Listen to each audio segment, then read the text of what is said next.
وہ ہمارے ایک دانشور ہے، تو انہوں نے مضمون لکھا، کئی باتیں بڑی پسند آتی ہیں۔ وہ کہتے ہیں کہ میری اہلیہ، ان کو بھی کسی نے نا مس گائیڈ کر دیا تھا، حالانکہ اچھی خاتون ہے، کسی نے مس گائیڈ کر دیا، تو وہ بھی سماجی اور ویلفیئر اور یہ خواتین کو شوق ہوتا نا بننے کا، تو وہ بھی سماج کے اندر اچھا مقام تلاش کرنے کے موڈ میں آ گئی۔ تو کہیں ایک دن جانا تھا تو بڑی بن سنور کے میرے ساتھ وہ گاڑی میں بیٹھ گئی۔ تو میں گاڑی میں، عورتوں کو یہ بھی مسئلہ ہوتا ہے نا کہ ہماری تعریف کرو، تو کئی دفعہ بعض مردوں بیچاروں کو جھوٹ بولنا پڑتا ہے، تو زبردستی کراتی ہیں نا جی۔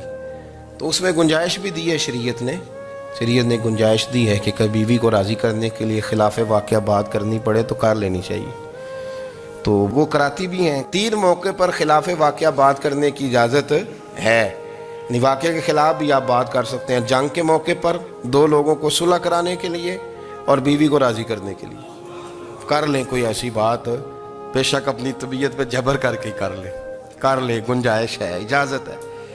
تو وہ کہتے ہیں جب وہ گاڑی میں میرے ساتھ بیٹھی بن سنور کے، تو وہ تقاضا کرنے لگی کہ میں نے مطلب بڑے اچھے کپڑے پہنے ہیں پر آپ نے توجہ نہیں کرائی۔ وہ سیاںا بندہ تھا، وہ چاہ رہا تھا کہ میری خاتون سمجھ جائیں۔ وہ کہتے ہیں مجھے پتہ تھا کہ بیچاری مس گائیڈ ہو گئی ہے، دل کی بڑی اچھی ہے، سیاਣੀ ہے، لیکن اس کو نا کچھ خواتین نے، کچھ لوگوں نے مل کے اس کو ذہن غلط کر دیا ہے کہ سماج میں نکلو، باہر جاؤ، کام کرو، فلاں کرو، اپنی مرضی سے جیو۔ تو میرے ساتھ گاڑی میں بیٹھی کہیں جانے کے لیے، تو مجھ سے کہنے لگی کہ آپ نے میری طرف توجہ ہی نہیں کی، آپ نے کوئی ذکر ہی نہیں کیا کہ میں کیسی لگ رہی ہوں۔ تو وہ کہتے ہیں میں نے اسے کہا کہ اگر تو ناراض نہ ہو تو پھر میں صحیح والی تعریف کر دوں۔ تو اس نے کہا کہ آپ کر دیں۔ تو کہتے ہیں میں نے درد سے اور خلوص سے اپنی بیوی سے کہا، خلوص کے ساتھ میں نے کہا میں تو روز گھر ہوتا ہوں، روز شام کو گھر ہوتا ہوں، اگر تو میرے لیے تیار ہوتی تو میں تیری تعریف کرتا، لیکن آج تو باہر جانے کے لیے تیار ہوئی، تو پھر ان سے تعریف کی امید رکھ جن کے لیے تو نے تیاری کی ہے۔ میرے لیے تیاری کرتی تو میں تو ہر شام تیرے پاس ہوتا ہوں۔ کہتے ہیں میرے لفظوں میں درد تھا تو وہ بھی رو پڑی، اور کہنے لگی آپ گاڑی روک دیں، مجھے باہر جا کے کسی کو راضی نہیں کرنا، میں نے اسے راضی کرنا ہے جس کو رب کریم نے میرا شوہر بنایا ہے اور میرے لیے منتخب کیا ہے، میرے ماں باپ کو۔ میں واپس لوٹتی ہوں۔ یہ ایک پہلو ہے سلگتا ہوا، اس کو سمجھا جائے۔ عورت کو ویسے بھی قابو کرنا بڑا آسان ہوتا ہے۔ اعلیٰ حضرت بریلوی رحمۃ اللہ علیہ فرماتے ہیں بیٹیاں نازک شیشیاں ہوتی ہیں، ان کو تو ذرا سی چوٹ لگے تو ٹوٹ جاتی ہیں۔ دیکھیں کتنا بڑا جملہ کہا بریلی کے امام، میں نازک شیشیاں ہیں، ذرا کوئی آدمی گمراہ کرتا ہے، ذرا خراب کرتا ہے۔ اب دیکھیں نا، یہ جو بچیوں کو بچے مس گائیڈ کرتے ہیں، انہیں بڑے بڑے خواب دکھاتے ہیں، وہ بیچاری ماں باپ کو چھوڑ کے، بہن بھائی کو چھوڑ کے اس کے ساتھ شادی کرتی ہے، پھر جو اس کا بعد میں حشر ہوتا ہے، آپ ادلیاں نو سردار پہن تکے تے شرما والیاں نو جھوٹے ڈولیاں دے۔ پھر وہ بیچاری ماں باپ رکھتے نہیں، وہ ظلم کرتا ہے، تو کتنی بڑی تکلیف میں وہ بچی آ جاتی۔ نازک شیشی ہوتی ہے نا تو ٹوٹ جاتی۔ یہی حال اب جدید خواتین اور یہ جو کچھ اینکر پرسن ہیں، یہ اصل میں نا یہ آپ کو سیاست سکھاتے ہیں، لیکن یہ مادر پیدر آزاد لوگ ہیں، بالکل آزاد۔ یہ تو علماء شور نہ کریں، بات نہ کریں، گفتگو نہ کریں، مشائخ بات نہ کریں، اور یہ جو کچھ سنجیدہ اور دینی طبقہ ہے یہ کچھ شور نہ کرے، یہ تو روڈوں پہ ننگے ہو کے آ جائیں معاذ اللہ۔ خوفناک نظریہ رکھتے ہیں یہ لوگ۔ عورت کو کہتے ہیں تیرے حقوق ہم تجھے لے کے دیں گے، مثلاً وہ کون سا حق ہے جو تم نے لے کے دینا ہے؟ میرے نبی کریم صلی اللہ علیہ وسلم نے اس کو بیٹی بھی بنایا ہے، اس کو بہن بھی بنایا ہے، اس کو ماں بھی بنایا ہے، اسے بیوی کا عالی شان رتبہ بھی عطا فرمایا ہے۔ اور چونکہ بیٹی کا بھی حق بڑا بیان کیا جاتا ہے، بہن کا بھی، ماں کا بھی، اور بیوی کے معاملے میں لوگ سمجھتے ہیں کہ زیادہ بات نہیں کرنی چاہیے، شاید مسئلہ خراب ہو جائے۔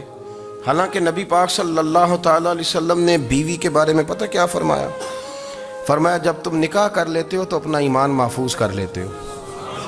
اب میں اس کی شرح نہیں کرتا، اب خود کر لیجئے گا کہ وہ ایک ایسی شخصیت ہوتی ہے کہ جس کی موجودگی میں آپ کا ایمان محفوظ ہے۔ اب میں نہیں سمجھتا کہ اس سے بڑی بات کوئی اور ہو سکتی ہے، جس کی موجودگی میں آپ کا ایمان، اور بھئی یہ حدیث پاک عرض کر رہا ہوں، نکاح جب کوئی کر لے تو اس نے اپنا ایمان مکمل کر لیا۔ اس کا معنی یہ ہوا کہ آپ کا ایمان محفوظ ہے اس کی موجودگی میں۔ تو اس سے زیادہ بھی، یعنی ایمان سب سے قیمتی چیز ہے نا، تو اس کے محفوظ ہونے کی وجہ حضور نے نکاح بیان کر دی۔ اب میرا خیال ہے بی بی اگر کوئی اس سے بڑا حقوق مانگے گی تو بیوقوفی کرے گی۔ اتنا بڑا درجہ نبی کریم نے اسے عطا کر دیا، اتنا بڑا مقام دے دیا کہ تو خامند کے ایمان کے محفوظ ہونے کا ذریعہ بن گئی ہے۔ عورت کو جو حقوق رسول کریم صلی اللہ تعالی علیہ وسلم نے عطا فرمائے، نبی پاک نے جو حقوق دیے، دیکھیں نا، حضرت عبداللہ ابن عمر رضی اللہ تعالیٰ عنہ کی اہلیہ بیمار تھی، تو جلدی جلدی سے وہ آئے، تو جب بہت جلدی ہو، سفر بڑا شدید تھا، تو آپ نے جلدی سے نماز ادا کی، جلدی سے چلے۔ آپ کے خادم کہنے لگے حضور خیریت ہے؟ فرمایا میری بیوی بیمار ہے۔ تو اس نے عرض کی حضور آپ کی اہلیہ بیمار ہے، تو آپ نے نماز بھی جلدی سے پڑھی، سفر بھی جلدی جلدی کیا۔ تو فرمانے لگے یہ وہ چیزیں ہیں جو ہمیں مدینے والے رسول نے سکھائی۔ آپ اس کیفیات کو سمجھیں کہ حضور صلی اللہ علیہ وسلم نے درس دیا۔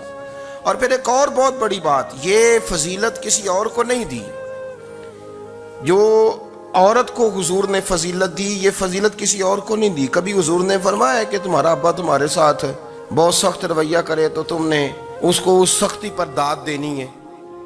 فرمایا چلو اگر وہ زیادتی بھی کرے تو تم نے اس کے ساتھ سلوک اچھا ہی کرنا ہے۔ لیکن آپ ایک بات کو سمجھے نا کہ بچے کے بارے میں، بیٹے کے بارے میں، بیٹی کے بارے میں فرمایا 10 سال کے ہو کے نماز نہ پڑھیں تو سختی کرو، تمہارا ڈنڈا بھی لٹکنا چاہیے۔ بہت ساری جگہوں پہ بہت سارے لوگوں کے لیے سختی کا حکم دیا، لیکن عورت کے لیے حضور نے جو جملے کہے، اصل میں ہم سمجھتے ہیں کہ یہ ایک بات ہے، مشہور ہو گئی ہے روایت حدیث، تو بس اس کے پس منظر پر اور جملوں کے حسن پر شاید معاذ اللہ غور کرنے کی ضرورت نہیں۔ ذرا اس لفظ کی تاثیر پر غور کریں۔ حضور نے فرمایا عورت ٹیڑھی پسلی سے پیدا کی گئی ہے، یہ ٹیڑھی ہے، اس کو سیدھا کرنے کی کوشش کرو گے تو ٹوٹ جائے گی۔ تو حضور پھر ہمارے لیے حکم کیا ہے؟ فرمایا جیسی ہے تم اسی کے ساتھ نبھا کرو۔ آپ سمجھیں کہ اتنا محفوظ حضور نے درجہ دے دیا بی بی کو، اتنا محفوظ کہ فرمایا غلطی بھی ہو تو میرے غلاموں تم اس کے ساتھ نبھا کرو، گزارا کر لو۔ کو کیا اور حق چاہیے عورت کو، جس کو اس کی غلطیوں سمیت نبی پاک نے قبول کرنے کا حکم دے دیا کہ اس کی کمزوریوں سمیت قبول کر لو۔ اب اس کو اور کیا، کوئی کمزوریوں سمیت قبول کرتا ہے؟ کبھی آپ دکان پہ بیٹھے ہو تو آپ کہیں بھی اس میں یہ بھی غلطی، میرے مال میں یہ بھی کمزوری ہے، یہ بھی کمزوری ہے، یہ بھی کمزوری ہے، تو کر لے قبول؟ کرتا ہے کوئی؟ کوئی شخص ایسا ہو جو کسی چیز کی کمزوریاں بیان کر کے کہ اسے قبول کرو؟ پر رسول کریم صلی اللہ تعالی علیہ وسلم نے نا ہمیں سبق دیا، حضور نے ہمیں درس دیا، نبی پاک نے ہمیں پیغام دیا۔ فرمایا یہ ٹیڑھی ہے، سیدھی کرنے کی کوشش کرو گے تو بیچاری ٹوٹ جائے گی، تو اس کے ساتھ نبھا کر جاؤ۔ آپ میری بات کو سمجھیے گا۔ چلیں میں اس پر ایک اور بخاری مسلم کی حدیث پڑھتا ہوں۔ حضرت سلمان فارسی رضی اللہ تعالیٰ عنہ اور حضرت ابو درداء کے درمیان بھائی چارہ تھا۔ مکے سے مدینے جب لوگ آئے تو حضور نے بھائی بھائی بنایا تھا، ان کے درمیان بھائی چارہ تھا، تو ابھی پردے کی آیات نازل نہیں ہوئی تھیں، تو لوگ ایک دوسرے کی طرف جاتے تھے۔ حضرت سلمان فارسی رضی اللہ تعالیٰ عنہ حضرت ابو درداء رضی اللہ تعالیٰ عنہ کے گھر میں تشریف لے گئے تو دیکھا کہ ان کی بیوی بڑی غمگین بیٹھی ہیں۔ تو ہم نے فرمایا بہن کیا ہوا؟ تو کہنے لگی تمہارے بھائی کو دلچسپی کوئی نہیں رہی، ہر روز روزہ رکھ لیتا ہے اور ساری رات نفل پڑھتا ہے۔ حضرت سلمان فارسی کہنے لگے ٹھیک ہے کر لیتے ہیں بندوبست۔ نماز دین ہے کہ نہیں؟ دین ہے نا یہ چیزیں۔ لیکن حضرت سلمان فارسی جناب ابو درداء سے کہنے لگے آج میں نے تیرے گھر میں رہنا رات کو، کیونکہ وہ تو ساری رات نماز پڑھتے تھے، نفل پڑھتے تھے۔ انہوں نے کہا ٹھیک ہے، ایک بستر لا کے بچھا دیا حضرت سلمان فارسی کے لیے۔ سلمان فارسی فرمانے لگے دوسرا بھی لا۔ کہا وہ کیا کرنا ہے؟ فرمانے لگے تو نے بھی سونا ہے، میں نے بھی سونا ہے، تو نے بھی سونا ہے، عشاء پڑھیں گے اور پھر دونوں سوئیں گے۔ کہا میں نے تو نماز پڑھنی ہے۔ فرمایا تہجد کے وقت اٹھ کے پڑھیں گے، اللہ کے رسول بھی رات آخری حصے میں جا کے نماز پڑھتے ہیں۔ ادھر ساتھ سلا لیا، وہ تھوڑی کو دیر سوئے، اب عادت تھی ساری رات اٹھنے کی، ذرا اٹھنے لگے بستر سے تو حضرت سلمان فارسی فرمایا چپ کر کے سو جا، وہ بڑی رات پڑی ہوئی، چپ کر کے سو جا۔ وہ لیٹ گئے، پھر اٹھنے لگے تو فرمایا سو جا چپ کر کے، بڑا ٹائم ہے۔ سحری کے وقت اٹھے، نفل پڑھے، ان کا ارادہ تھا روزہ رکھنے کا، تو فرمانے لگے کل رکھا تھا نا، نفلی روزہ جی رکھا تھا، پرسوں بھی رکھا تھا، ترسوں بھی رکھا تھا، فرمایا آج نہیں رکھنا، آج میں تیرا مہمان ہوں، سارا دن کٹھے مل کے روٹیاں کھائیں گے، آج نہیں روزہ رکھنا، سلا دیا۔ اب حضرت ابو درداء رضی اللہ تعالیٰ عنہ کہہ تو کچھ نہ سکے، پر کہنے لگے سلمان تم پتہ ہے تم کیا کر رہے ہو، نہ تم نے مجھے رات اٹھ کے زیادہ نفل پڑھنے دیے، سویرے روزہ نہیں رکھنے دیا۔ تو حضرت سلمان فارسی کہنے لگے کوئی لمبی بات تو نہیں نا، چلتے ہیں نا ابھی فجر میں مسجد نبی میں، تو نبی پاک کو بتاتے ہیں سرکار دو عالم علیہ السلام کی خدمت میں تو اپنی بات کرنا، میں اپنی کروں گا، حضور نتیجے کا اعلان فرما دیں کہ بات طے ہو جائے گی۔ حاضر خدمت ہوئے، عرض کی یا رسول اللہ صلی اللہ تعالیٰ علیہ وسلم یہ ساری رات نفل پڑھتے ہیں، ہر روز روزہ رکھتے ہیں، ان کی اہلیہ غمگین بیٹھی ہیں، حکم فرمائیں۔ تو نبی پاک صلی اللہ علیہ وسلم نے فرمایا پھر ہوا کیا؟ یا رسول اللہ میں نے رات سلایا ہے، سحری میں اٹھایا ہے، سویرے روزہ نہیں رکھنے دیا۔ نبی پاک نے فرمایا سلمان فارسی نے ٹھیک کیا، سلمان فارسی نے ٹھیک کیا۔ پھر حضور نے فرمایا، نبی کریم نے فرمایا ابو درداء تیرے اوپر اگر اللہ کا حق ہے، اس کے رسول کا حق ہے، دین کا حق ہے، تو فرمایا تیری آنکھ کا بھی تیرے اوپر حق ہے، تیرے وجود کا بھی تیرے اوپر حق ہے۔ یہ حضور نے فرمایا تیرے بچوں کا بھی تیرے اوپر حق ہے، تیری بیوی کا بھی تیرے اوپر حق، اس حق کو بھی سمجھے۔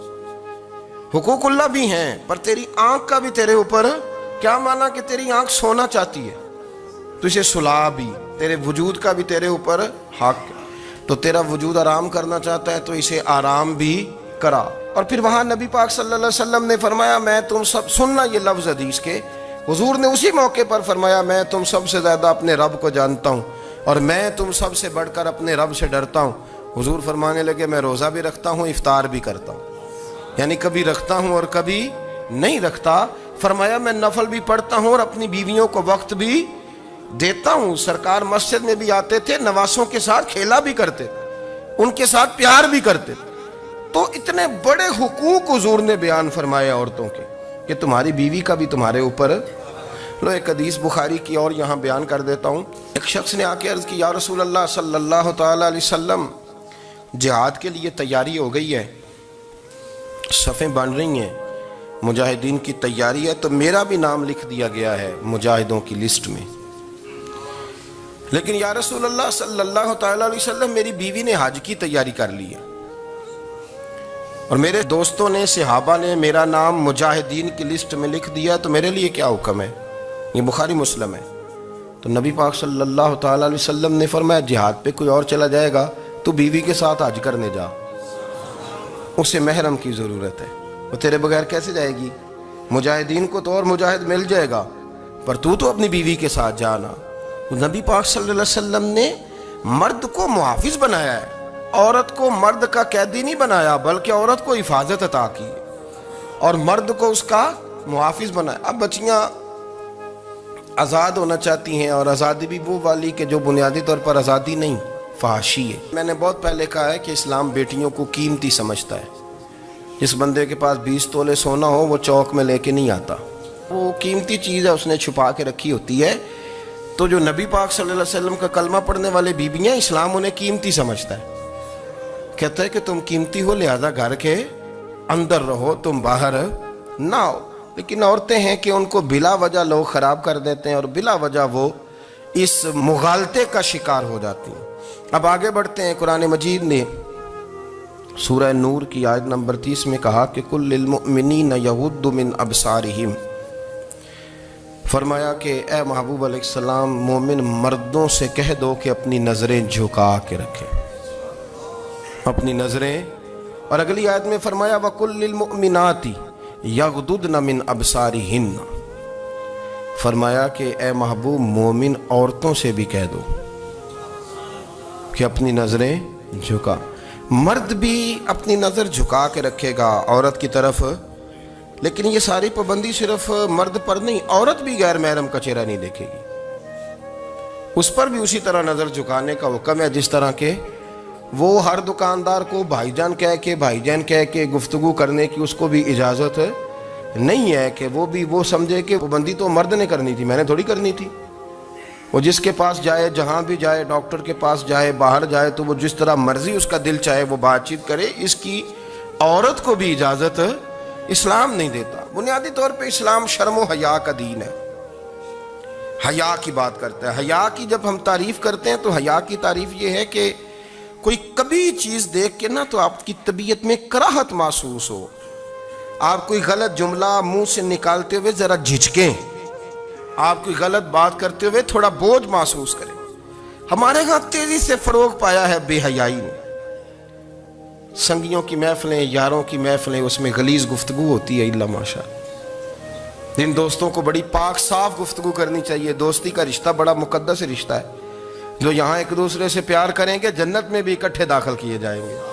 شرط یہ ہے کہ پیار اللہ رسول کی رضا کے لیے ہو، لیکن اس کے اندر اگر آپ کی گفتگو کچی ہو، کمزور ہو، فحاشی والی ہو، عریانی والی ہو، وہ ہمارے ہاں تو اب اس کو لوگ فیشن سمجھتے ہیں، اس کو مردانگی کی علامت سمجھتے ہیں کہ وہ جی ساری باتیں جی وہاں ہو گئیں، اور جس کا جو جی چاہا اس نے کہا۔ آپ جب حیا کے دائرے میں ہوتے ہیں تو آپ خود بھی سکون محسوس کرتے ہیں۔ دیکھیں نا، آپ کو نیند سکون سے کہاں آتی ہے؟ جہاں کمرہ بند ہو، چاروں جانب دیوار ہے، اوپر چھت ہے، خالی دروازہ بھی کھلا ہوا ہونا تو جب بندہ سکون لینا چاہتا ہے تو کہتا ہے یار ذرا دروازہ ذرا بند کر دو۔ وہ اچھی طرح اپنے آپ کو چھپا لیتا ہے نا حیا کے پردے میں، تو اللہ اسے سکون عطا کرتا ہے۔ اور جو اس سے بھی زیادہ ٹھنڈی نیند میں جانا چاہتا ہے وہ کہتا ہے لائٹ بھی بند کر دو۔ اب وہ مکمل طور پہ سمجھتا ہے کہ میں چاروں جانب سے چھپ گیا ہوں، اگر میں کھل کے بھی سو جاؤں گا تو میرا چونکہ پردہ قائم ہے تو مجھے کوئی دشواری نہیں ہوگی۔ آپ جب چھپ جاتے ہیں، جب آپ حیا کے اندر سمٹ جاتے ہیں، جب آپ چادر کے اندر آ جاتے ہیں تو آپ بہت ساری جگہوں پہ آسانی محسوس کرتے ہیں۔ تو حیا تو آپ کو سکون دیتی ہے، حیا تو دل کو راحت دیتی ہے۔ میں بڑی ذمہ داری سے بات عرض کرتا ہوں، قرآن مجید نے نا ایک مقام پہ مذاق کو، ایک مزاح ہوتا ہے خوش طبی، وہ نہیں مذاق اڑانا، قرآن پاک نے نا مذاق کو ایک جگہ پہ جاہلوں کا طریقہ بھی قرار دیا ہے۔ بنی اسرائیل کے لوگوں سے حضرت موسیٰ نے کہا کہ گائے ذبح کرو اور ایک ٹکڑا مقتول کو مارو، زندہ ہو کے خود بتا دے گا مجھے کس بندے نے قتل کیا۔ تو کہنے لگے آپ ہمارے ساتھ مذاق کر رہے ہیں۔ تو قرآن مجید کہتا ہے کہ حضرت سیدنا موسیٰ علیہ السلام فرمانے لگے اعوذ باللہ ان اکون من الجاہلین، فرمانے لگے میں اللہ کی پناہ مانگتا ہوں کہ میں جاہلوں میں سے ہو جاؤں۔ یہ مذاق کرنا تو جاہلوں کا طریقہ ہے۔ اگر آپ کی زبان سے بے حیائی کا جملہ نکل گیا، اگر آپ کی زبان سے بے حیائی کا جملہ نکل گیا، آپ نے کہہ دیا کہ ہم آزاد لوگ ہیں، جو مرضی کریں گے، جو مرضی کہیں گے، جو ہمارا دل میں آئے گا کریں گے، تو پھر تو لوگ آپ کا وہ حشر کریں گے کہ آپ سے برداشت ہی نہیں ہوگا۔ جس کا لوگ مذاق بنا لیتے ہیں اور جو مذاق بن جاتا ہے پھر اسے کچھ جینے دیتا ہے۔ آپ حیا کی چادر میں چھپیں گے تو بچیں گے، اگر آپ نے اپنا مذاق بنوا لیا یہ کہہ کے کہ میں نے مرضی کرنی ہے، پھر یاد رکھنا چھپنے کو جگہ نہیں ملے گی۔